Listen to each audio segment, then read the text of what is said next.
किसने किया जोखिम जवानी में रंग दे दिया, जोखिम जवानी में रंग दे दिया। ये तो बताओ गोरी किसने किया जोखिम जवानी में रंग दे दिया। कौन मर्द रंग दिया रे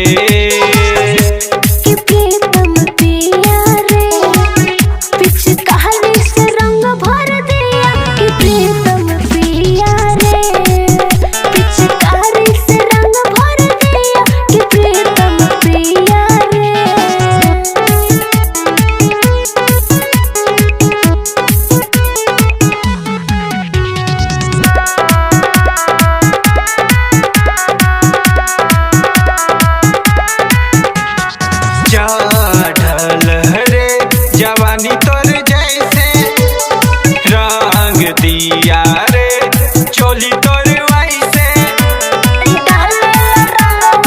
उमर सा जन्मा दूसरा समझ के कितने करी हम उनसे बिनतिया कोरन सट के तोर कानवा के बाली टूट गया रे।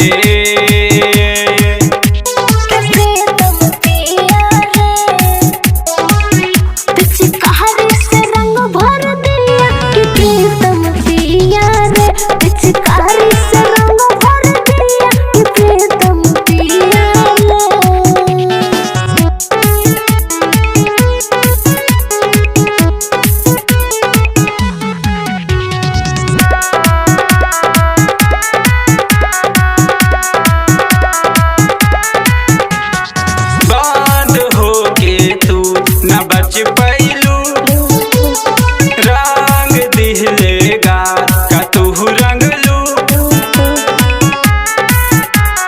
कितना रहनी बच के हो छोड़ा न हमको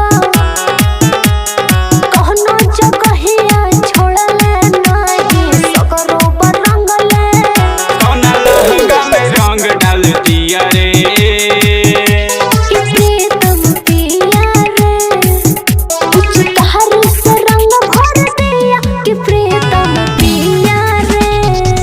पिचकारी